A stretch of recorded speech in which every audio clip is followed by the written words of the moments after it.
चित्तस्य पदेन वाचां मलं शरीरस्य च वैद्यकेन योपाकरोतं प्रवरं मुनीनां पतञ्जलिं प्राञ्जलिरानतोऽस्मि ಓಂ. ಸರ್ವರಿಗೂ ಯೋಗಾಯೋಗಕ್ಕೆ ಸ್ವಾಗತ ಸುಸ್ವಾಗತ. ಶ್ವಾಸಗುರು ಶ್ರೀ ವಚನಾನಂದ ಸ್ವಾಮೀಜಿ, ಶ್ವಾಸ, ಸಂಜಯ್ ನಗರ್, ಭೂಪ್ಸಂದ್ರ, ಬೆಂಗಳೂರು.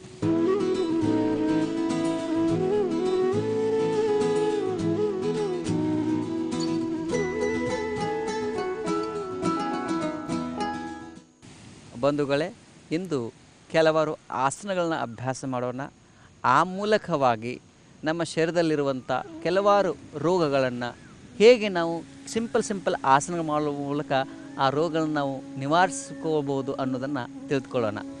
ಈಗ ಕಾಲುಗಳನ್ನು ಸ್ವಲ್ಪ ಅಗಲಿಸ್ಕೋಬೇಕು. ಅಗಲಿಸ್ಕೊಂಡು ಕೈಗಳು ಹೀಗಿರಲಿ, ಈ ಸ್ಥಿತಿಗೆ ಬನ್ನಿ. ಆಮೇಲೆ ನಿಧಾನವಾಗಿ ಈ ತೊಡೆಯ ಸಂದಿನ ಸಮಸ್ಯೆಗಳು ಇದರಿಂದ ನಿವಾರಣೆ ಆಗ್ತಾ ಹೋಗ್ತವೆ. ಹೀಗೂ ಮಾಡಬಹುದು.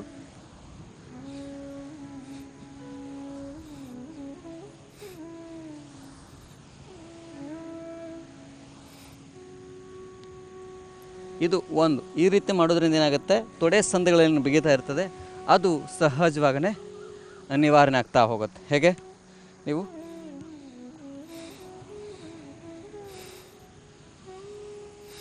ಎಕ್ಸೇಲ್ ಮಾಡಬೇಕು. ಎರಡನೇದೇನು ಅಂತಂದರೆ, ಅನೇಕರಿಗೆ ಹಿಪ್ ಜಾಯಿಂಟ್ಸ್ ತುಂಬ ದಪ್ಪಾಗಿರ್ತವೆ. ತೊಡೆಯ ಮಾಂಸಖಂಡಗಳು ಇವುಗಳು ತುಂಬ ದಪ್ಪಾಗಿರ್ತವೆ. ಇವುಗಳಲ್ಲಿ ಸ್ಟ್ರೆಂಗ್ತನ್ ಬರ್ತಾ ಹೋಗುತ್ತೆ. ವಿಶೇಷವಾಗಿ ನಮ್ಮ ಈ ಭಾಗಗಳನ್ನು ಉಪಯೋಗಿಸೋದು ಭಾಳ ಅಂದರೆ ಭಾಳ ಮುಖ್ಯ. ಅನೇಕರು ಈ ಮಸಲ್ಸ್ಗಳನ್ನು ಉಪಯೋಗಿಸ್ಕೋದಿಲ್ಲ, ಅಂದರೆ ಫ್ರಂಟಲ್. ಅದಕ್ಕೆ ಕೆಲವೊಂದು ಈ ಕಾಲನ್ನು ಈ ಕಡೆ ಇಟ್ಕೋಬೇಕು, ಇದನ್ನು ಇಟ್ಕೋಬೇಕು.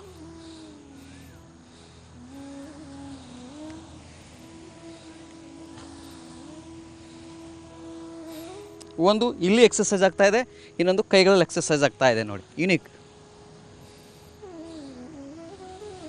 ವಿರುದ್ಧ ದಿಕ್ಕಿನಲ್ಲಿ.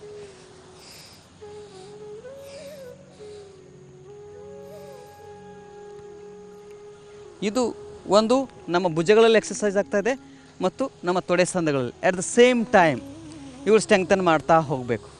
ಇದಾದಮೇಲೆ ಕಾಲನ್ನು ಈ ಸ್ಥಿತಿ ಇಟ್ಕೊಳ್ಳಿ, ಇದನ್ನು ಹೀಗೆ ಇಟ್ಕೋಬೇಕು. ಈ ಸ್ಥಿತಿಗೆ ಉಸಿರು ತೆಗೆದುಕೊಳ್ತಾ ಹೋಗಬೇಕು. ನಿಧಾನವಾಗಿ ಈ ಸ್ಥಿತಿಗೆ ಬನ್ನಿ. ಇದಕ್ಕೆ ತ್ರಿಕೋನಾಸನ ಅಂತ ಕರೀತಾರೆ. ಆಳವಾಗಿ ಉಚ್ಛ್ವಾಸ ನಿಶ್ವಾಸ ಮಾಡಬೇಕು.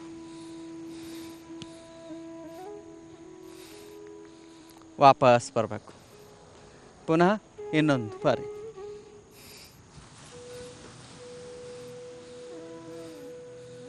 ಧೀರ ಉಚ್ಛ್ವಾಸ ನಿಶ್ವಾಸ ಮಾಡಿ.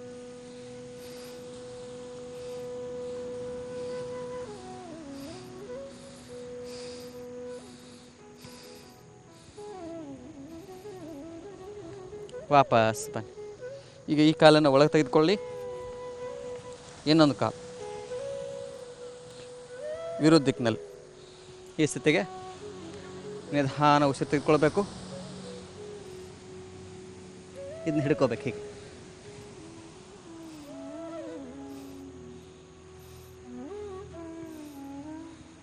ಇದಕ್ಕೆ ತ್ರಿಕೋನಾಸನ ಅಂತ ಕರೀತಾರೆ.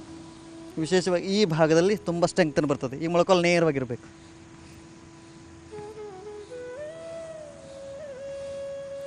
ಧೀರ ಉಚ್ಛ್ವಾಸ ನಿಶ್ವಾಸ ಮಾಡಿ. ಈ ಭಾಗದಲ್ಲಿ ವಿಶೇಷವಾಗಿ ಈ ಭಾಗ ಏನಿದೆಯಲ್ಲ, ಇಲ್ಲಿ ಸ್ಟ್ರೆಂಗ್ತನ್ ಆಗ್ತಾ ಹೋಗುತ್ತೆ. ಇಲ್ಲಿ ಅನ್ನೆಸರಲ್ಲಿ ಬೆಳೆದಂಥ ಬೊಜ್ಜು ಕರಗ್ತಾ ಹೋಗುತ್ತೆ. ಇದು ಬಜ್ಜಿಗೆ ಮತ್ತು ವಿಶೇಷವಾಗಿ ವೆರಿಕೋಸ್ ಸಮಸ್ಯೆ ಇರುತ್ತಲ್ಲ, ಅವ್ರು ಕೂಡ ಅದ್ಭುತವಾದ ಲಾಭವನ್ನು ಕೊಡ್ತದೆ. ವೆರಿಕೋಸ್ ಅಂದರೆ ನಾವು ವೇನ್ಸ್ಗಳೇನು ಮಾಡ್ತಾ ಇರ್ತವೆ, ಡಿಆಕ್ಸಿನೇಟೆಡ್ ಬ್ಲಡ್ಡನ್ನು ಹಾರ್ಟಿಗೆ ತರಿಸೋದು ಕಂಪ್ಲೀಟಾಗಿ ನಿಲ್ಲಿಸ್ಬಿಟ್ಟಿರ್ತಾವೆ. ಈ ರೀತಿ ಎಕ್ಸಸೈಸ್ ಮಾಡೋದ್ರಿಂದ ಸಿಂಪಲ್ಲಾಗಿ ಉಸಿರು ತೆಗೆದುಕೋಬೇಕು.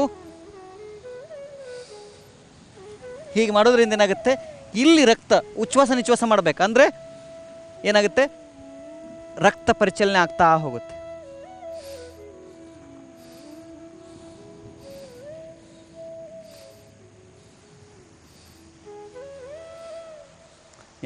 ಇದಾದಮೇಲೆ ಇನ್ನೊಂದು ಬಾರಿ ಈಗ ಮೊಳಕಾಲನ್ನು ಮಾತ್ರ ಮಡಿಸ್ಕೋಬೇಕು.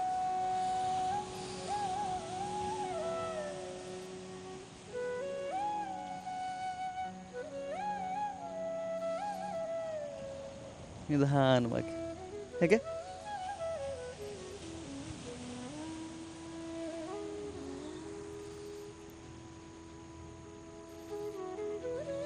ಆಳವಾದ ಉಚ್ಛ್ವಾಸ ನಿಶ್ವಾಸ.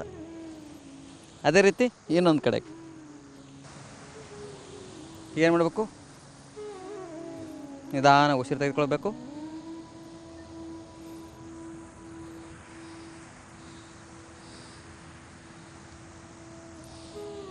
ಈ ರೀತಿ ಪೂರ ಇಲ್ಲಿ ಪ್ರೆಷರ್ ಬೀಳ್ಬೇಕು ಈ ಭಾಗದಲ್ಲಿ.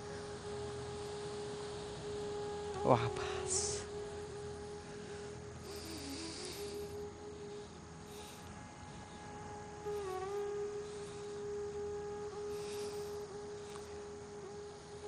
ಅಪೋಸಿಟ್ನಲ್ಲಿ ಕೂಡ ನಿಮಗೆ ಇಲ್ಲಿ ಕೂಡ ಆಗುತ್ತೆ. ಈ ಕಾಲ ನೇರವಾಗಿರಬೇಕು ಕೇವಲ. ಈಗ ನೋಡಿ,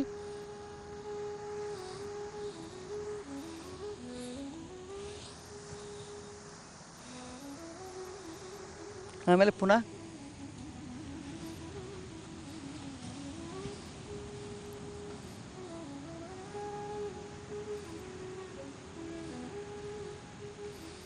ಆಳವಾದ ಉಚ್ಛ್ವಾಸ ನಿಶ್ವಾಸ ಬಹಳ ಮುಖ್ಯ.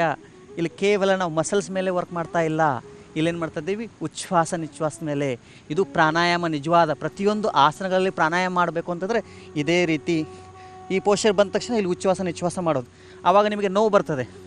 ನೋವು ಬಂದಾಗ ಆಳವಾದ ಉಚ್ಛ್ವಾಸ ನಿಶ್ವಾಸ ಮಾಡ್ತಾ ಹೋಗ್ಬೇಕು. ನಾವು ಎಷ್ಟು ನೋವು ನಿವಾರಣೆ ಆಗಬೇಕು ಅಂದರೆ ಆಳವಾದ ಉಚ್ಛ್ವಾಸ ನಿಶ್ವಾಸ ಮಾಡ್ತಾ ಹೋಗಬೇಕು. ಕಾಲನ್ನು ಒಳ ತೆಗೆದುಕೊಳ್ಳಿ. ನಿಧಾನವಾಗಿ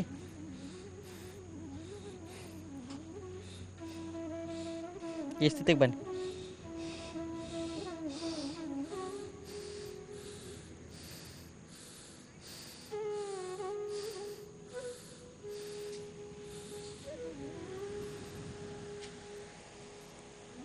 ಈ ಸ್ಥಿತಿಗೆ ಬರಬೇಕು. ಇದಾದ ಮೇಲೆ ನಾವೇನು ಮಾಡಬೇಕು, ಈ ರೀತಿ ಬಟರ್ಫ್ಲೈ ಮಾಡಬೇಕು. ಪಾತ್ರಗಿತ್ತಿ ಆಸನ. ಪಾತ್ರಗಿತ್ತಿ ಪಕ್ಕ, ನೋಡಿದ್ದೇನೆ ಎಕ್ಕ. ಪ್ರತಿನಿತ್ಯ ಅಭ್ಯಾಸ ಮಾಡ್ತಾ ಹೋಗಿ. ಇದರಿಂದ ಫ್ಲೆಕ್ಸಿಬಿಲಿಟಿ ಬರ್ತದೆ. ಇದಾದ ತಕ್ಷಣ ನೀವು ಆರಾಮವಾಗಿ ಹೀಗೆ ಕೂತ್ಕೋಬೋದು. ಇದಕ್ಕೆ ಅರ್ಧ ಪದ್ಮಾಸನ ಅಂತ ಕರೀತಾರೆ. ಪದ್ಮ ಅಂತಂದರೆ ಕಮಲ, ಲೋಟಸ್ ಅಂತ ಕರೀತಾರೆ, ಲೋಟಸ್ ಪೋಸ್. ಅರ್ಧ ಪದ್ಮಾಸನ ಹೀಗೆ ನೀವು ಕೂತ್ಕೋಬೋದು. ಪೂರ್ಣ ಪದ್ಮಾಸನ ಅಂತಂದರೆ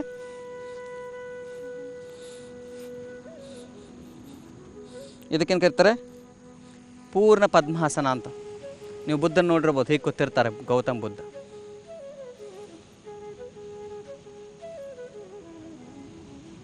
ದೀರ ಉಚ್ಛ್ವಾಸ ನಿಶ್ವಾಸ ಮಾಡಬೇಕು. ಇದರಿಂದ ಏನಾಗುತ್ತೆ, ನಿಮ್ಮ ಶರೀರದಲ್ಲಿ ಗ್ರಿಪ್ ಬರ್ತದೆ. ಗ್ರಿಪ್ ಒಂಥರ ಲಾಕ್ಡ್. ಇದರಿಂದ ಇದು ಭಾಳ ಇಂಪಾರ್ಟೆಂಟ್. ಯೋಗಿಗಳಾದವರಿಗೆ ಈ ಆಸನವನ್ನು ಹೆಚ್ಚು ಅಭ್ಯಾಸ ಮಾಡ್ತಾ ಇರ್ತಾರೆ, ಪದ್ಮಾಸನ. ಇದನ್ನು ಪ್ರತಿಯೊಬ್ಬರೂ ಮಾಡಬಹುದು. ಇದರಿಂದ ನಿಮ್ಮ ಮೊಳಕಾಲು ನೋವು ಬರೋದಿಲ್ಲ. ಹಿಪ್ ಜಾಯಿಂಟ್ ಕಂಪ್ಲೀಟಾಗಿ ಫ್ಲೆಕ್ಸಿಬಲ್ ಆಗಿಬಿಡ್ತಾ ಹೋಗ್ತಾವೆ. ಇದು ಕೇವಲ ಒಂದೇ ಸೈಡ್ ಅಲ್ಲ, ಇನ್ನೊಂದು ಬದಿಗೆ ಕೂಡ ನಾವು ಮಾಡಬೇಕು. ಅದು ಹೇಗೆ, ಈ ಸ್ಥಿತಿಗೆ ಮೊದಲು ಬರಬೇಕು. ಬಂದು ಮೊದಲು ಎಡದ ಪಾದ ಇದೆಯಲ್ಲ, ಅದನ್ನು ಬಲದ ತೊಡೆ ಮೇಲೆ ಇಟ್ಕೋಬೇಕು. ಆಮೇಲೆ ಏನು ಮಾಡಬೇಕು, ಇದನ್ನು ಕರೆಕ್ಟಾಗಿ ಇಟ್ಕೊಂಡು ಆಮೇಲೆ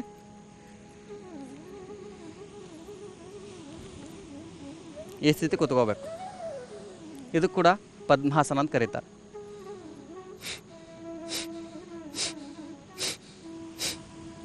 ಹೀಗೆಷ್ಟು ಖುಷಿ ಕೊಡ್ತದೆ ನೋಡಿ, ಆನಂದ ಕೊಡ್ತದೆ. ಲೈಟಾಗಿ ನೋವು ಬರ್ತದೆ, ಬರೋದೇ ನೋವು ಇಲ್ಲದೆ ಏನೂ ಸುಖ ಸಿಗೋದಿಲ್ಲ ಒಮ್ಮೆಲೆ. ಇದ್ರ ಜೊತೆಗೆ ನಾವು ಸ್ವಲ್ಪ ಭ್ರಾಮರಿ ಪ್ರಾಣಾಯಾಮ ಮಾಡಬೇಕು.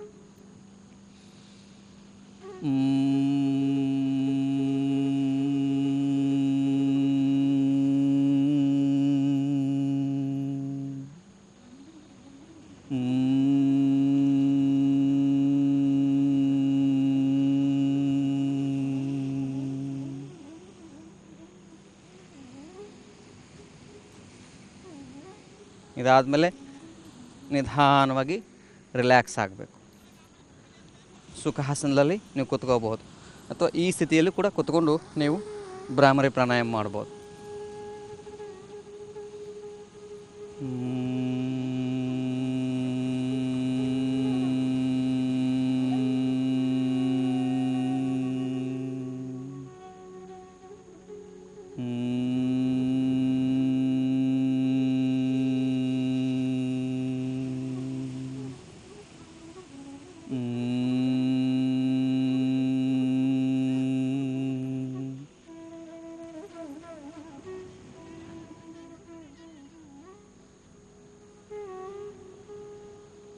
ನೇರವಾಗಿ ಕುತ್ಕೊಂಡು ಮನಸ್ಸಿನ ಎಲ್ಲ ವಿಚಾರಗಳನ್ನು ಹೊರಗಡೆ ಹಾಕಬೇಕು. ಈ ಕ್ಷಣ, ಈ ಸಮಯ ನೀವು ಕುಳಿತಿರುವ ಸ್ಥಳಕ್ಕಷ್ಟೇ ಮನಸ್ಸು ತೆಗೆದುಕೊಂಡು ಬರಬೇಕು. ಸಹಜವಾದ ಉಚ್ಛ್ವಾಸ ನಿಶ್ವಾಸ ಇರಬೇಕು. ಕೇವಲ ಮನಸ್ಸನ್ನು ನಿಮ್ಮ ಉಚ್ಛ್ವಾಸ ನಿಶ್ವಾಸ ಕಡೆಗೆ ತೆಗೆದುಕೊಂಡು ಬನ್ನಿ.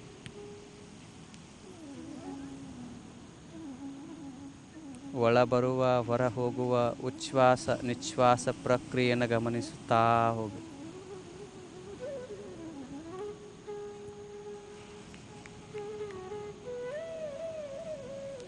ಶರೀರದ ಪ್ರತಿಯೊಂದು ಕೋಶಗಳಿಗೆ ಪ್ರಾಣವಾಯು ತಲುಪಲಿ.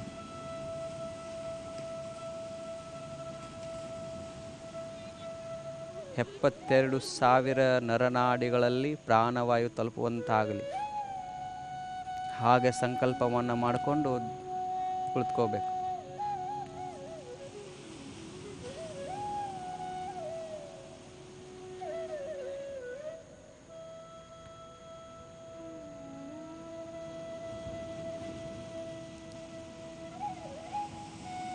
ಹೀಗೆ ಪ್ರತಿನಿತ್ಯವೂ ಕೂಡ ನಾವು ಒಂದಿಷ್ಟು ಆಸನಗಳ ಮಾಡಬೇಕು. ರೋಗ ನಿರೋಧಕ ಶಕ್ತಿ ಬರಬೇಕು ಅಂತಂದರೆ ಈ ರೀತಿ ಆಸನಗಳನ್ನ ಮಾಡ್ತಾ ಹೋಗಬೇಕು. ಅಂದರೆ ನಿಮಗೆ ಫ್ಲೆಕ್ಸಿಬಿಲಿಟಿ ಹೆಚ್ಚು ಬರ್ತಾ ಹೋಗುತ್ತೆ.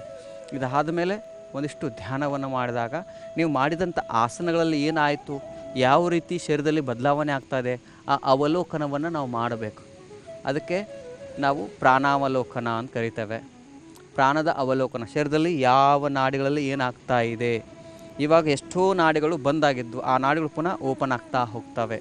ಆ ದೃಷ್ಟಿಯಿಂದ ಪ್ರತಿನಿತ್ಯ ಕೂಡ ಒಂದಿಷ್ಟು ಭಾರಿ ಆದರೂ ಕೂಡ ನೀವು ಒಂದು ಆಸನವನ್ನು ಕೆಲವು ಹೊತ್ತು ಆ ಆಸನಲ್ಲಿ ಇದ್ಕೊಂಡು ಅದರಲ್ಲೇ ಪ್ರಾಣಾಯಾಮ ಮಾಡುವಂಥ ಒಂದು ಟೆಕ್ನಿಕನ್ನು ನೀವು ಕಲಿತ್ಕೋಬೇಕು.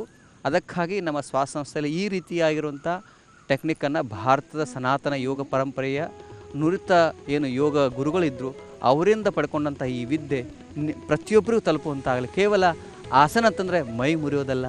ಅದನ್ನು ನೀವು ಸರ್ಕಸ್ ಕಂಪ್ನಿಯಲ್ಲಿ ಹೋದ್ರೆ ನಮಗಿಂತ ಚೆನ್ನಾಗಿ ಡೆಮಾನ್ಸ್ಟ್ರೇಷನ್ ಮಾಡ್ತಾರೆ. ಆದರೆ ಅವರ ಮನಸ್ಥಿತಿಯು ನಮ್ಮ ಮನಸ್ಥಿತಿಗೂ ಬಹಳಷ್ಟು ವ್ಯತ್ಯಾಸ ಇದೆ. ಅದಕ್ಕೆ ನಾವು ನೀವೆಲ್ಲ ನಿಜ ಯೋಗಿಗಳಾಗೋಣ ಅಂತ ಹೇಳ್ತಾ ಇದನ್ನು ಕಾರ್ಯಕ್ರಮ ಮುಗಿಸ್ತಾ ಇದ್ದೀನಿ. ಎಲ್ಲರಿಗೂ ನಮಸ್ಕಾರಗಳು.